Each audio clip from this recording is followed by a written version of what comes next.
The Skoda Kodiaq is one of the best-designed European SUVs of recent years. These cars are highly regarded by owners and, based on German technology, they offer trouble-free operation. But do they have any flaws or issues that plague them? Absolutely. This is a typical Volkswagen Group car based on the MQB A2 platform, with a high rear tunnel between the second-row passengers. The suspension is a classic McPherson strut setup at the front and a multi-link setup at the rear. Variable damping control, DCC, is an option and standard on some versions.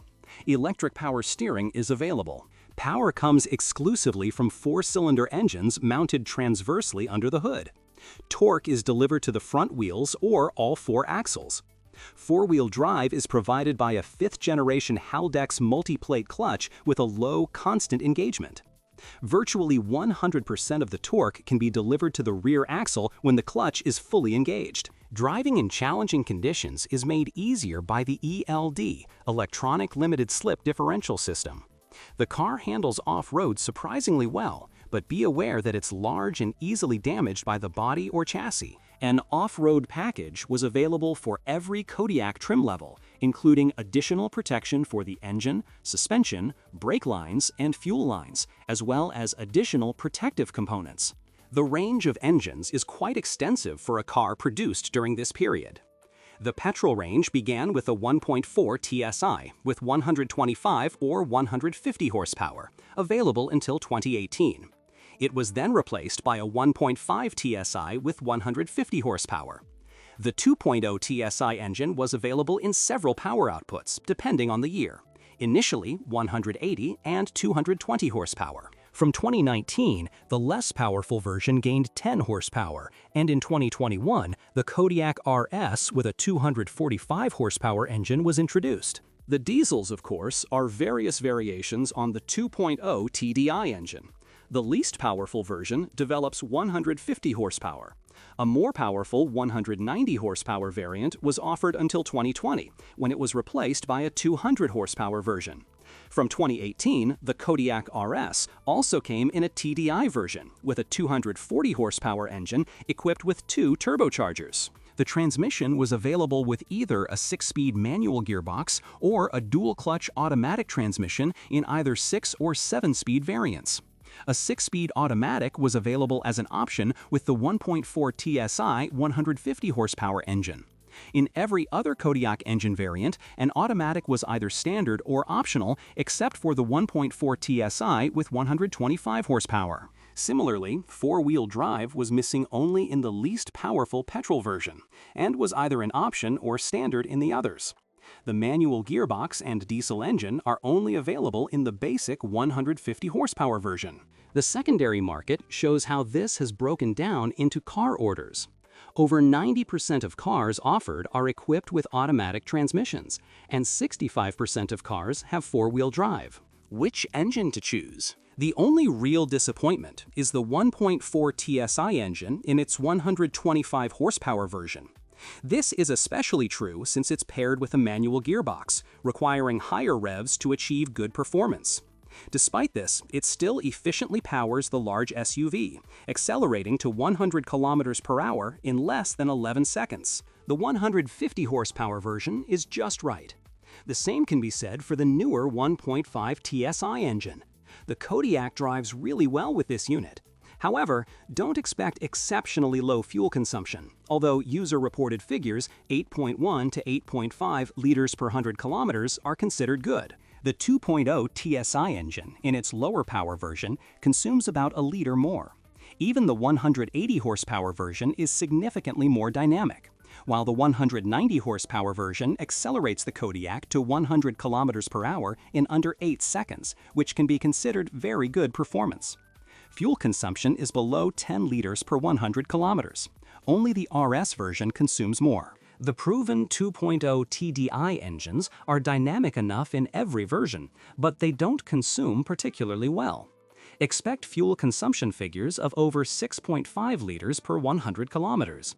Some users even report figures approaching 8 liters per 100 kilometers. If this isn't a car for long journeys, it might be better to stick with the proven 2.0 TSI or even the smallest and cheapest to maintain 1.4 TSI. In my opinion, if performance isn't your primary concern, the 1.4 TSI with 150 horsepower is ideal. A 150 horsepower diesel is also a good option, but only if you're planning on long trips.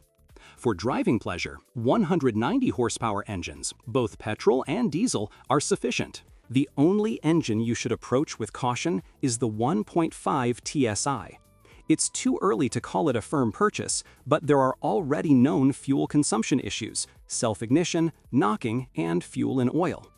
I wouldn't buy a car with this engine with more than 200,000 kilometers on the clock. It's worth looking for newer models with 30,000 to 50,000 kilometers on the clock. I'll start with the engines, and the best one in terms of operation, the 1.4 TSI. Simple by the standards of the period, and incomparably simpler than its successor, the 1.5 TSI.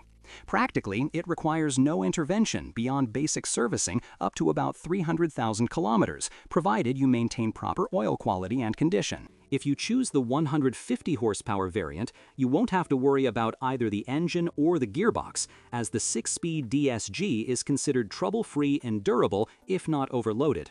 Regardless of the gearbox choice, this unit always comes with a dual-mass flywheel, like any other.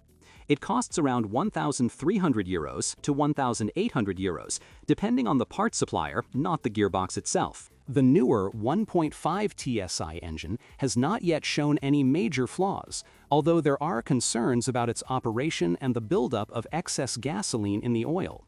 This engine features a 2-cylinder deactivation system under light load, operates on the Miller cycle, and is equipped with a gas particulate filter, GPF. It is praised for its good fuel consumption to performance ratio, but according to user reports, it is no more fuel efficient than the 1.4 TSI. A very good choice is the 2.0 TSI engine, familiar to mechanics, which rarely experiences problems in this generation. If the car has more than 150,000 kilometers on the clock, it's worth having the timing chain checked by a workshop. Misfires can also occur due to faulty ignition coils or improper grounding. Among diesel engines, the Black Sheep is the most powerful twin-turbocharged engine. It's not a bad design, but if the turbochargers need replacing, the cost is significantly higher. Remanufactured parts, sold as a turbocharger and manifold module, cost over €4,000. Diesel engines are generally durable and, with proper maintenance, can easily cover 300,000 kilometers. And if you don't skimp on repair parts, twice that distance is also possible. The same cannot be said for 7-speed DSG automatic transmissions.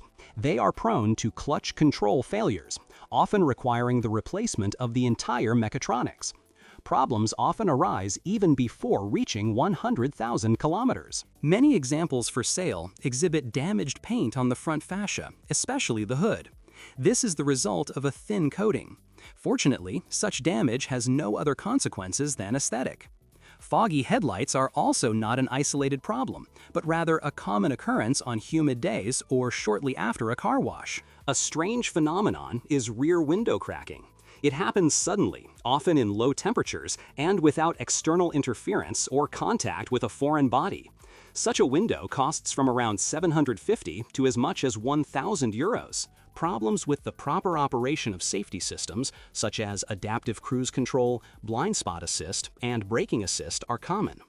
Authorized service centers can handle these issues, as can independent garages.